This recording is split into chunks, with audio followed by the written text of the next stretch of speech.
6 hafa greinst með kórónuveiru á 3 dögum við landamæraskimun en aðeins 2 þeirra eru smitandi. 14 hafa brotið sóttvarnalög og verða sektaðir, að minnsta kosti 2 verður vísað úr landi. Engin lausn er í sjónmáli í kjaradeilu hjúkrunarfræðinga og ríkisins. Verkfall hefst að óbreyttu á mánudag.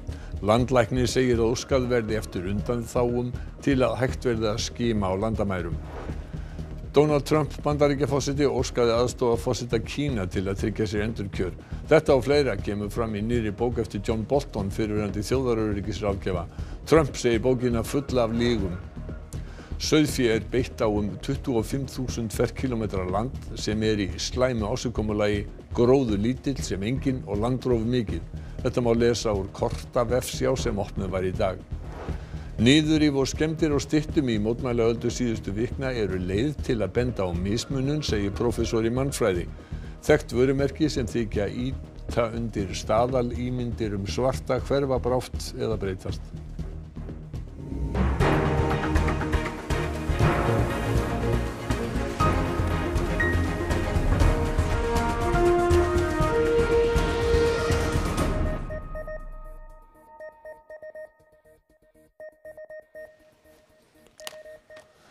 Gott kvöld. 2 hafa greinst með virksmit af 2400 sýnum og farþegum sem hafa verið tekin á landamærunum síðustu daga. Veiran er enn í þjóðfélaginu, segir sóttvarnalæknir, og því ekki einungis fólgin áhætta í að hleypa fólki til landsins. Af þeim 540 farþegum sem skimaðir voru í gær var einn með veiruna. Verið er að athuga hvort hann er með mótefni í blóði og ef svo er, þá er hann ekki smitandi. Af þeim 6 sem greinst hafa við landamæraskimun eru 2 smitandi. Aðeins 20 manns hafa þurft að fara í sóttkví vegna þessara farþega.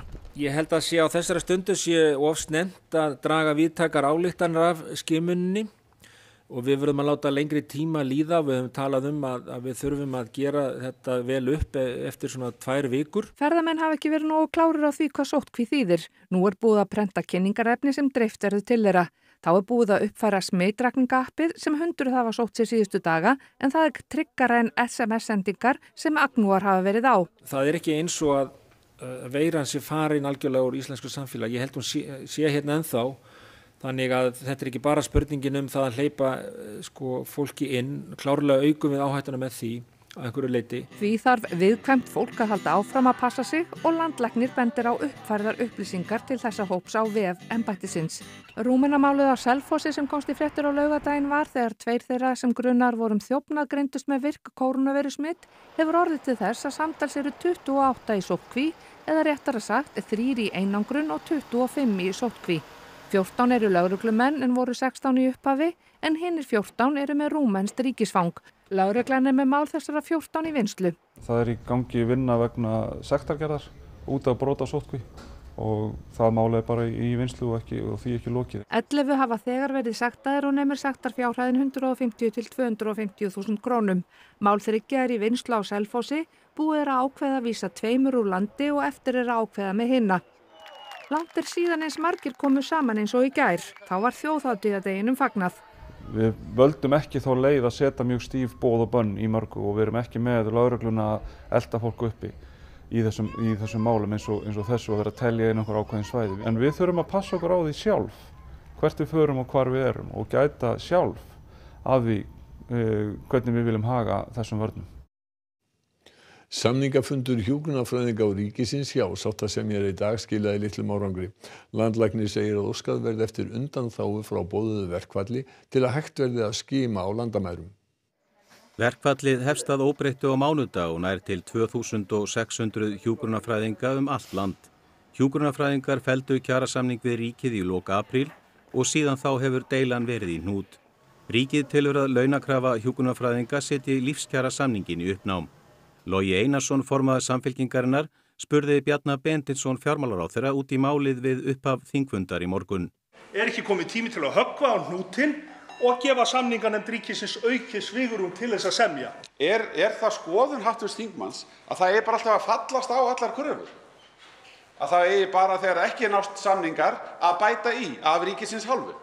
Skilur hv. þingmaður ekki heildarsamhengi kjarasamninga hins opinbera?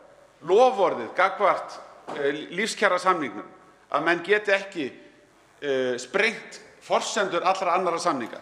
Sáttasemjari hefur boðað deiluaðila á fund á morgun. Landlæknir segir ljóst að mikil röskun verði á heilbrigðisstarfsemi ef til verkfalls kemur.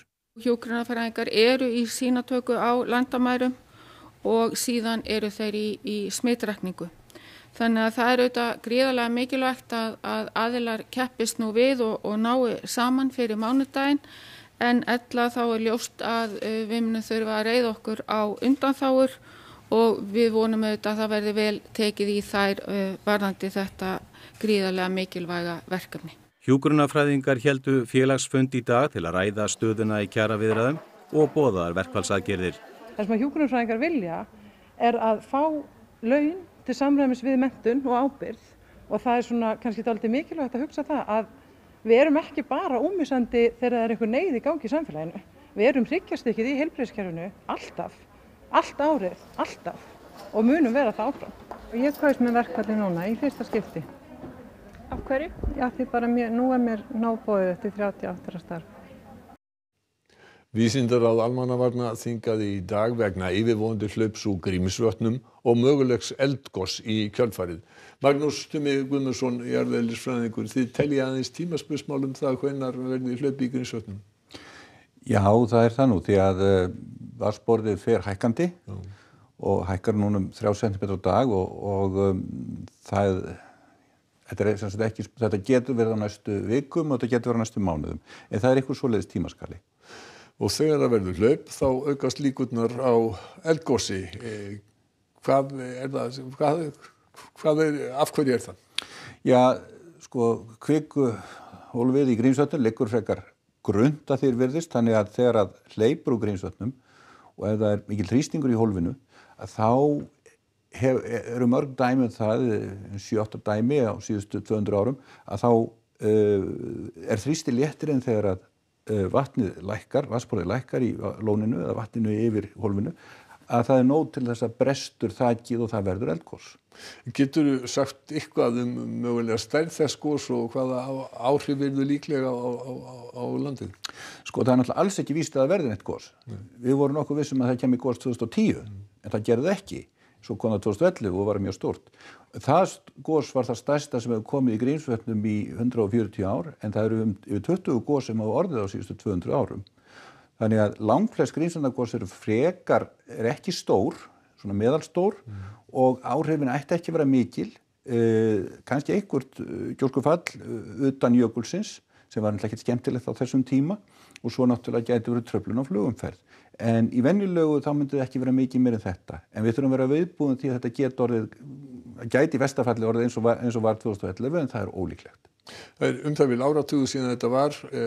Hversu stórt er þið hlaupið, svona stutt í lokin? Hlaupið er þið lítið, öllu jöfnu.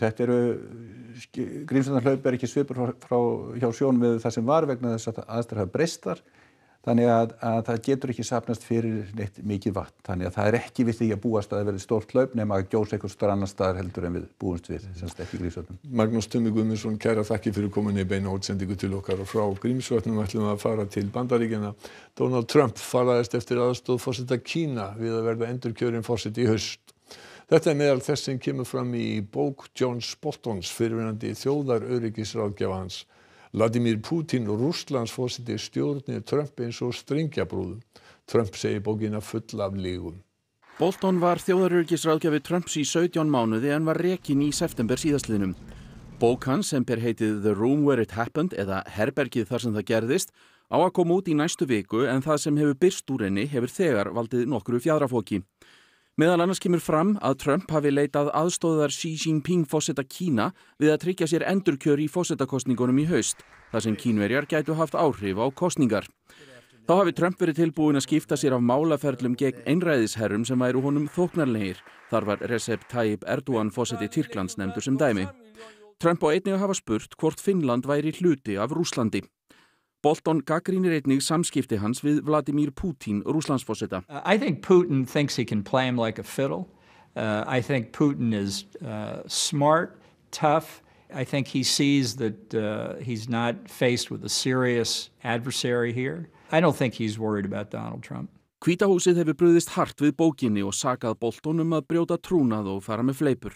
He is a misguided hawk on foreign policy and a weak dove of an author, and this is despicable that he chose to publish this book without fully going through the review process. Trump lét Bolton hafa það óþvegið á Twitter og sagði meðal annars að bókin væri sambland af legum og tilbúningi til að láta sig líta illa út. Ýmislegt af því sem haft væri eftir sér hefði aldrei verið sagt. Hann væri að hefna sín á brottrekstrinum, þessi sjúki hvolpur sem hann væri. Hvíta húsið hefur höfðað mál til að koma í veg fyrir útgáfu bókarinnar.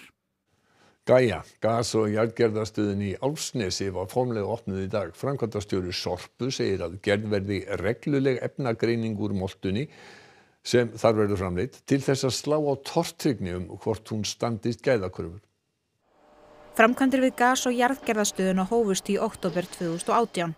Nú stöðin tilbúin til notkunar og var kynnt fyrir eigendum, stjórn og fjölmiðlum í dag. Tilgangur stöðvarinnar að hætta að urða heimilissorpa á höfuðborgarsvæðinu með því að endurvinna það og framleiða úr því metan og moltu. Talsvert hefur verið fjallað moltuna sem Gaia mun framleiða og efasemdaraddir eru uppi hvort hún eigi eftir að standast gæðakröfur. Og það okkar að framleiða moltuna og sýna fram á það að þessi uppfyllt og til þess að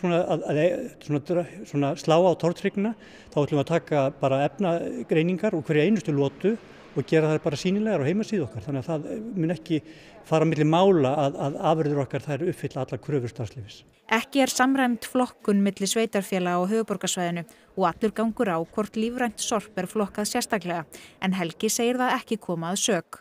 Ekki standi til að selja moltuna. Við munum geta tekið við úrgangi hérna til vinnslu í Gaiu, hvort sem hann sérflokkar hjá sveitarfélagunum eða ekki. Það breytir engu vinsluna sem hér á sér stað. Þannig að Gaia mun skila hlutverki sínu. Framkvæmdin við Gaiu umdeild enda hefur hún kostað sitt. Upphaflega átti hún að kosta 3 milljarða en framkvæmdin hefur nú kostað íbúa höfuðborgarsvæðisins vel yfir 5 milljarða og komið Sorpu í djúp fjárhagsleg vandræði sem ekki sér fyrir endan á. Ekki búið að móta sérstaka aðgerða áætlun til að snúa við rekstri Sorpu en ljóst að eigendur þurfa að koma með aukið fjármagnin í reksturinn. Þá verða gjaldskrár hækkaðar. Það náttúrulega ljóst að eigendur félagsins þurfa að standa á bakvið þá fjárfestingu sem að vissulega hefur farið fram úr áætlunum eins og öllum kunnugt og þær áætlunum verða lagðar fyrir eigendur í lok næstu viku. 39% þess land sem nýtt sem beitarland fyrir sauðfé í slæmu ásigkomulagi. Það gróðursnautt og landrof mikið. Þetta má lesa á nýrri kortavefsjá Landgræðslunnar. Kindum því beitt á gróðursnautt landsvæði á stærð við fjórðung landsins. Þótt landið hafi einu sinni verið skógi vaxið milli fjalls og fjöru þá skóglendi nú í algjörum minnihluta. Landgræðslan kynnti í dag afrakstur 3 ára vinnu við að kortleggja gróðursvæði. Verkefni nefnist Grólind og má berja árangurinn augum í kortavefsjá. Bara gjörðu svo vel. Hugmyndin kviknaði í samtali bænda og Landgræðslu. Landinu skipt í 5 meginflokka eftir ástandi. Í fyrsta flokki ástandi verst, mikið landrof og þurrt. Í öðrum flokki lítið af gróðri og mikið rof. Í flokki 3 gjarnan mosavaxi hraun en rofa börð. Í 4. flokki lítið rof og gróður þó nokkur. Í 5. flokki ástandið best. Svo hægt að sjá hvernig landi skiptist upp milli þessara ástandsflokka. Dökkgrænt táknar gróður sælustu svæðin en rauði liturinn sýnir svæðið þar sem landrof mikið. Sauðkindin þarf sína næringu og því fróðlegt að sjá hvar hún fer og bítur gras. Landgræðslan hefur látið girða af rúma 2000 ferkílómetra og þangað mega kindur ekki fara. Þá rúmir 8000 ferkílómetra sem nýtast í gæðastýrða sauðfjárrækt. Hátt í 6000 ferkílómetrar friðaðir fyrir beit. Þá tæpir 10.000 ferkílómetrar þar sem lítið fé. En langstærstu hluti yfirráðasvæði sauðkindarinnar. Beitarland næri yfir rúma 63.000 ferkílómetra. Nú við komið með bara verkfæri. Við komið gögnin aðgengilegt form þannig að hver sem í hvaða tilgangi sem getur farið þarna inn, skoða svæðið, sé hvernig ástandið sér hvar beitarsvæðin eru. Landbúnaðarráðherra ánægður með vefsjána. Hún breytir mjög miklu. Hún gerir okkur bara kleift að taka svona umræðuna þessi mál út frá staðreyndum. Frekar heldur en eingöngu tilfinninga, bundna umræðu. Í ljós kemur að þegar landið allt skoðað 45% þess í 2 lagstu flokkunum, því landrof þar mikið og gróður lítill eða engin. Ef einungis beitaland skoðað kemur í ljós að 39% þess lenda í 2 lægstu flokkunum. Þar að segja, sauðkindin beitt á 25.000 ferkílómetra lands, þar sem gróður lítill sem engin og landrof mikið. Rétt þó að taka fram að kortavefsjón greinir ekki frá því hversu margt fé inn á hverju svæði, en þeim upplýsingum verður bætt við fljótlega. Já, það var hópur og sauðfjárbændum sem var viðstaddur þessa kynningu á þessari nýju kortavefsjá og svona kynnti sér málið á hvernig ástand landsins og ég náði nú í einn af þessum bændum sem jafnframt situr í stjórn Landssamtaka sauðfjárbænda. Trausti, hvernig leisti nú svona á þessa kynningu? Breytir þetta einhverju, dregur þetta úr ágreiningi? Mér líst vel á að þetta sé komið fram og við bændur fögnum því að þetta sé loksins komið fram. Við erum búin að berjast lengi fyrir því að ná umræðinni landgræðslumál og landnýtingu upp á svolítið hærra plan og þroska umræðuna á góðum samræðu grundvelli og nú vonumst við til þess að við séum komin þangað, þannig að við fögnum því að þetta sé komið fram og við ætlum að vinna af heilindum í þessu og köllum bara eftir því að okkur sé mætt af heilindum. Náttúrulega kemur fram að sauðkindin að naga niður í rót, ef maður getur sagt, landa á 25.000 ferkílómetra svæði sem bara mjög lítill gróður á. Þetta ekki eitthvað skökkmynd?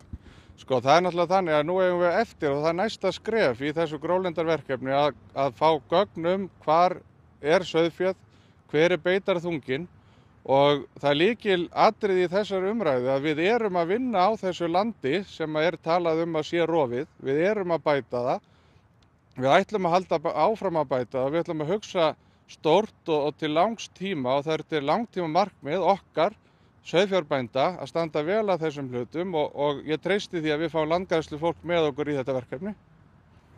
Einmitt, bændur í landgræðslu.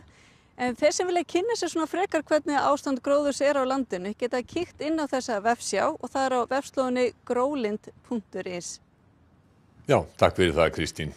Aftur til útlanda, vörumerkin Uncle Ben's og Aunt Jemima heyra brátt sögunni til í núverandi mynd til að ýta ekki undir staðalímyndir svartra. Prófessor í mannfræði segir þetta og niðurrif á styttum í mótmælum síðustu vikna bera vott samfélag sem hafi ekki horfst í augu við dökka fortíð. Það sé nú að breytast. Mótmæli gegn kynþáttamisrétti eftir andlát George Floyd í síðasta mánuði hafa birst á ýmsan hátt. Meðal annars hafa styttur af mönnum sem teljast hafa beitt einhvers konar kúgun verið skemmdar eða teknar niður. En áhrifin eru víðtækari. Sjónvarpsveitan HBO hefur tekið myndina á hverfanda hveli úr sýningu, þar sem hún þykir sýna þrælahald í heldur jákvæðu ljósi. Quaker hefur tilkynnt að fyrirtækið ætli að hætta með pönnukökuduft og síróp undir merkinu Aunt Jemima sem hefur verið selt í yfir 130 ár, þar sem það gæti ýtt undir staðalímynd af svörtu fólki. Þá hafa framleiðendur Uncle Ben's hrísgrjóna tilkynnt að merkinu verði breytt af svipaðri ástæðu. Prófessor í mannfræði segir baráttuna gegn þessum staðalímyndun hafa verið í gangi lengi. Nú sé hún að bera árangur og nefnir þar sem dæmi baráttuna fyrir að fjarlægja styttu af Leopold konungi í Brussel. Í staðan fyrir að þetta sé einhverjum svona róttækar athafnir, einhverja sem eru kannski ekki fagnað af meirihluta samfélaginu, að þá eins og margar stofnanir, stjórnmálamenn og aðrir, séu að horfast í augu við að þetta eitthvað sem þarf að taka á það. Kristín segir gagnrýni að of langt sé gengið í að taka niður styttur sé tilraun til að þynna umræðuna. Það verið að benda á ákveðna mismunum. Stytturnar í sjálfu sér ekki vandamál. Það eru tákmynd samfélaga þar sem við erum ekki að horfast í augu við þá fortíð sem átti sér stað og áhrif hennar í raun í samtímanum. Kristín segir stöðuna hafa breyst á Íslandi frá því umræðan endurútgáfu Negrastrákana eftir mugg varð hávær fyrir rúmum áratug. Þá átti dökkt fólk hér á landi erfitt með að stíga fram og segja frá reynslu sinni. Áður en jörðu aftur tíjó. Nú þetta fólk að stíga fram og það að segja, heyrðu, það rasismi í íslensku samfélagi. Þetta algjörlega óásættanlegt. Það að vera, Íslendingur ekki að vera hvítur og ég vona svo sannarlega að okkar meirihluta samfélag hér á Íslandi að það horfi svolítið í eigin barm og hugsi býtu.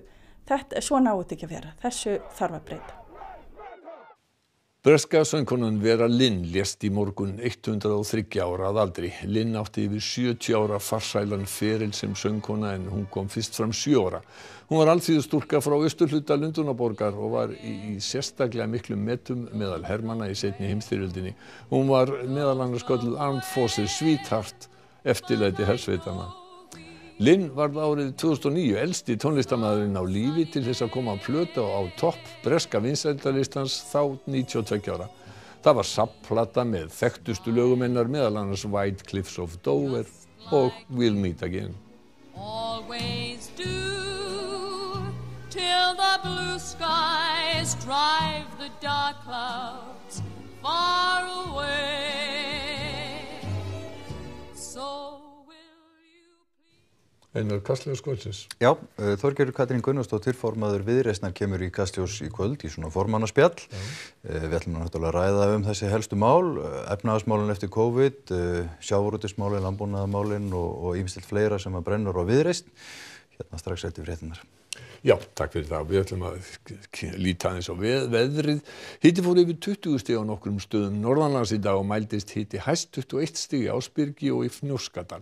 Theodór Freyr Hervarsson veðurfræðingur spáir að veður verði áfram með betra móti fram eftir degi á morgun en annað kvöld þykni upp og bæti í vind með rigningu víða land aðfaranótt laugardags.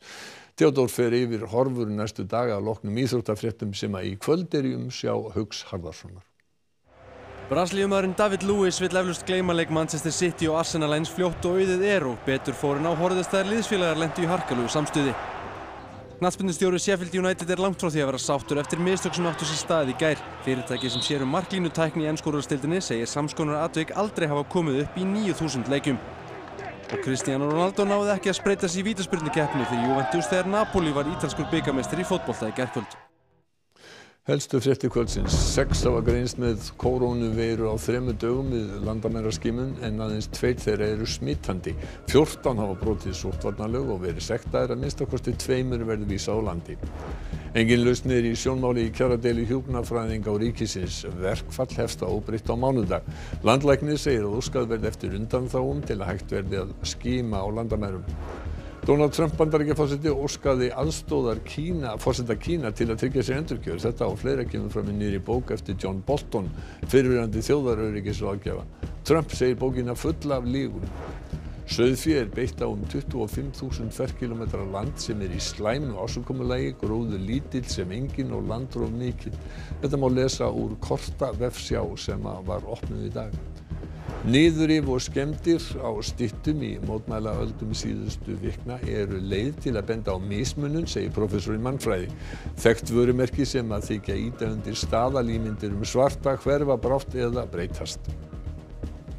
Fréttirnar víkja nú fyrir íþróttum, veðri og svo Kastljósi.